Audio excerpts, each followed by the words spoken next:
Здравейте! Това е поредицата Достъпни технологии. Аз съм Мишо Нетков и заедно с колегата ми Димитър Димитров ще говорим за предизвикателствата, които хората с нарушено зрение срещат, когато използват компютри и смарт устройства.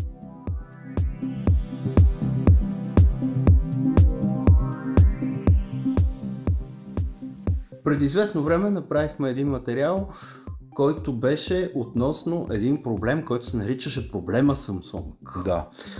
И имаше проблем с Neural Speech Lab. Какво се случва с всичко това? До преди няколко месеца, преди последния апдейт на Neural Speech Lab, си го имаше този проблем и ние добре показахме в онова видео преди близо година как се оправяше. Но това си беше за обиколен начин според тогавашните възможности, които можеше да позволи и софтуера на Samsung въобще да направим тази оптимизация, която не винаги сработваше и понякога не държеше дълго време и след известно време пак се проявяваше. Проблема Samsung, само да кажем за незапознатите, те ще си превъртят да ни чуят предишното видео за Neural Speech Lab, се проявяваше в това, че Samsung упорито оптимизираше така, че Neural Speech Lab да не работи добре и се получаваха едни големи забавения. Все едно работим на много стар телефон или с много тежко приложение, което не е така за съвременно устройство, не говоря. Та преди няколко месеца последната актуализация на Neural Speech Lab, основната и така новост беше нагласянето според кривините на Samsung, така че да може да работи и за Samsung. Имаше и няколко такива оптимизации по производителността и разни дребни детайли, но основното предназначение на последната актуализация беше това. И вече с Samsung телефоните няма проблем. Последната версия на Neural Speech Lab 3.2.5. Нужно е само да направим няколко неща. Една настройка от страна на Neural Speech Lab и една настройка от страна на Samsung телефона и тогава гарантирано няма да имаме проблем с никой от последните 3-4 поколения Samsung телефони и таблети и такива устройства, Android устройства на Samsung. Можем ли да видим как става? Да, ето, минаваме на екран и ще покажа как се случва, как се прави тази настройка от страна на Neural Speech Lab, коя е, и от страна на Samsung какво трябва да се направи. Приемаме, че вече сме инсталирали Neural Speech Lab, това става по стандартния начин и сме си го активирали. Избрали сме го като глас в системата и сега трябва да направим оптимизацията за Samsung. Отиваме до Neural Speech Lab. Neural Speech Lab, едно уведомление. Ето това е Neural Speech Lab. Чуваме, че има едно уведомление, че работи. Отваряме Neural Speech Lab.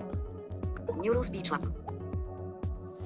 И намираме опцията за показване на известие. Тя се намира тук в началния екран на приложението, в долната част, почти в края. Докосвам някъде по-долу на екрана. Речник, бутон.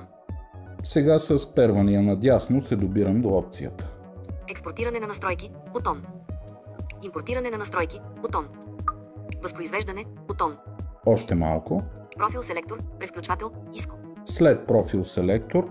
Включване на известие, превключвател, включително. Ето го. Стандартната настройка е, че известието е включено, така трябва и да бъде. Аз го изключвам за Samsung. За Samsung трябва да се изключи. Щраквам тази отметка. Внимание! Продължавайте внимателно. Прозорец внимание. Продължавайте внимателно. Изключете известието, само ако изпитвате проблеми с бързината при генериране на реч, случва се предимно на Samsung устройства. Чухме предупреждението и сега просто потвърждавам. Отмени, ок, бутон. Ок. Neural Speech Lab. Това ли е всичко всъщност, за да разрешим този проблем? Да, това от страна на Neural Speech Lab, това е всичко. Просто махаме една отметка. От страна на Samsung, за да се подсигурим, че пак няма да реши някакви своеволия да прави, а и да стартира по-бързо и приоритетно след рестарт на устройството или след включване и изключване на системата, на телефона, трябва да направим една друга настройка, която касае самото управление на приложенията от страна на Samsung. Тя е стандартна за всички съвременни Samsung телефони и таблети. Ето я и нея. Начален екран на One UI. Това е началният екран. ние трябва да отворим скорошни. При мен ще се прочете като recent, защото отчасти ми е на английски Android, но по принцип се чете като скорошни бутона. Това е бутона в ляво от начало, в лентата за навигация. Recent. Бутон. Ето го, отварям. Начален екран на One UI. Тук в този екран се виждат всички скоро отваряни приложения и такива, които са минимизирани и работят на заден план. Намираме Neural Speech Lab. Neural Speech Lab. Ето го.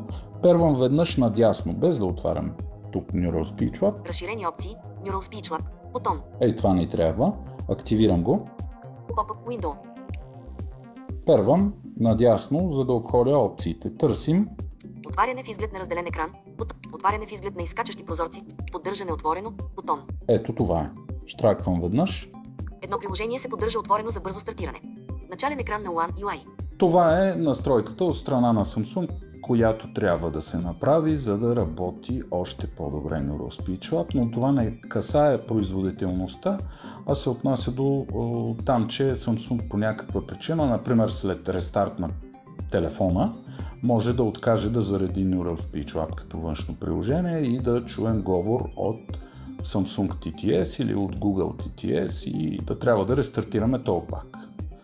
Така гарантираме, че приоритетно ще се стартира и Neural Speech Lab и ще се поддържа отворено. Има хора, които се притесняват, че ако дълго време се поддържа отворено едно приложение, това се отразява на батерията на телефона. Какво мислиш за това? Зависи от приложението. Конкретно за Neural Speech Lab няма такъв проблем. Той консумира батерия само когато говори. Без значение дали е отворено приложението на заден план, когато не е заключен телефона и не говори, не чете книга, например, или не говори GPS навигацията или нещо друго там, той не консумира енергия. Просто заема място в RAM паметта, което не консумира енергия.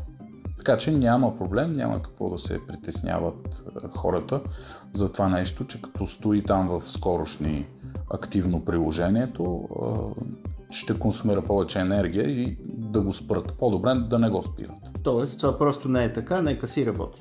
Нека да работи, защото очакваме от него да говори. Мите, благодаря ти. Мисля, че това беше полезно. Очаквайте още материали скоро. И аз благодаря. Чао! Чао!